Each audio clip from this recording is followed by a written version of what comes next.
So before the Switch 2 was released, I was super excited for it. Coming from the Switch 1, I had played tons of Fire Emblem, Mario games, the occasional lackluster Pokemon, and loved the open world Zelda games, so to me, the Switch 2 was a no-brainer.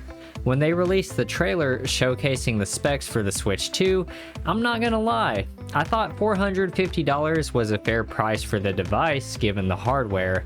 Then I saw the price, which was $450, and felt a small sense of satisfaction for guessing the price right. I know everyone on the internet is complaining about Mario Kart World being $80, and yeah, I mean, it's unfortunate that that's the price. However, I low-key think that it's justified. It's not like Nintendo just gave us a Mario Kart 9 that's basically a Mario Kart 8 with new maps and slightly different mechanics. Nintendo gave us an open world Mario Kart which has Grand Prix style races, knockout races, which are multiple races connected together, which is the most fun I've had in a Mario Kart game. Then, I will admit that the open world is a bit lackluster. I would love for there to be a ton of stuff to do in the open world. However, I will give some of the strong points that people have said about this mode. The stuff consists of the open world being fun and relaxing to explore and soak in the details of the well-crafted map. The second, since you can fully explore the maps, you can really freely explore each individual race and get to know the ins and outs, and can essentially get super good at the game doing this. Then my own personal point is that it's such a nice touch to be in the open world whenever you're in a lobby with friends or waiting for an online matchmaking match instead of sitting in a menu. So overall, I think Mario Kart World is worth the price tag.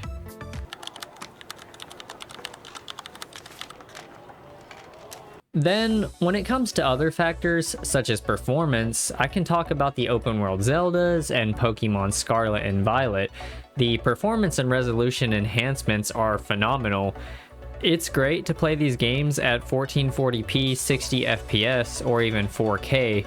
I just put more of an emphasis on 1440p because that's what my monitor's resolution is set to.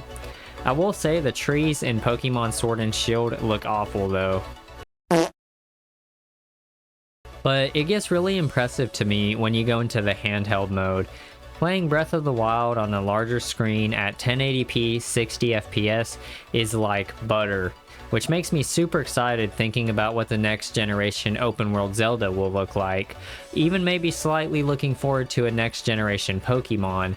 I wasn't all that interested in Donkey Kong, but after seeing the Nintendo Direct for that game, I think it looks phenomenal. With the device being more powerful, I think there's an exciting amount of new IPs that Nintendo can get.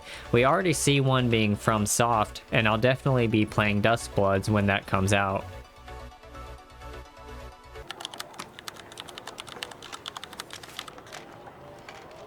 Now we get into the battery life. I think the battery life on the Switch 2 is kinda special. As someone that has an LCD Steam Deck, I can get like an hour and a half of battery life in a game like Witcher 3. So the Switch 2 literally can't be worse than that. So I've heard to play a game like Mario Kart World or Cyberpunk 2077, the battery life isn't that great, getting around 2.5 hours. But the hidden gem part of the Switch 2 is that I think you're getting much more battery life out of Switch 1 games, and the Switch 1 has a huge library. Overall, I'm completely satisfied with the battery life, and I don't see me upgrading from the base model Switch 2, as I'm mostly a docked gamer. However, maybe Nintendo will be able to cook something up that makes me want to upgrade.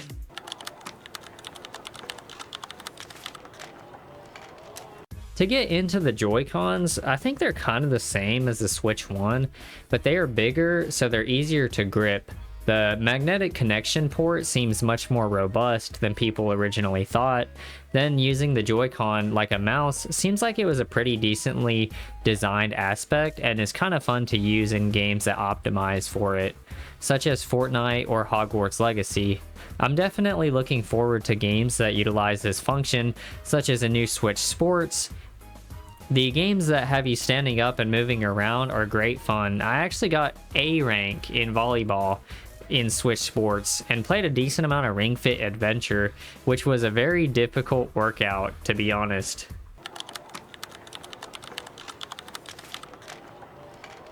Finally, I want to get into the community.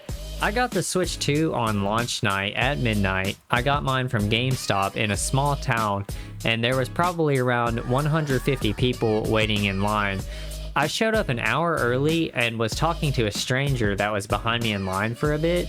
When it was my turn to get to my Switch, I was told that I was supposed to get my pre-order receipt signed by a GameStop employee earlier that day, which they sent nothing out to anybody and got promptly sent to the back of the line, which my friend in the line was like, "No, bro." And I was like, "Yo, it's all good, man. It's all good." Despite this being a bad thing happening, I FaceTimed my sister when I was in line and made some jokes with some of the other people that got sent to the back, calling us the back of the line gang. Eventually, I got my Switch, it being around a 3-hour fun, but questionable experience. This was my first console that I got around launch time. All the other consoles I waited a year or two before getting them, and I don't regret getting it at midnight at all. It was a ton of fun. So overall, I have zero complaints about the Switch 2 really, and would wholeheartedly recommend it. Obviously, if Nintendo exclusives aren't that appealing to you, then I'd say it's a no-go, but I think it's probably the best console of this generation. But I won't give a long drawn-out intro, so thank you for watching the video. Like and subscribe if you want to see more variety gaming content, and I'll see y'all in the next video.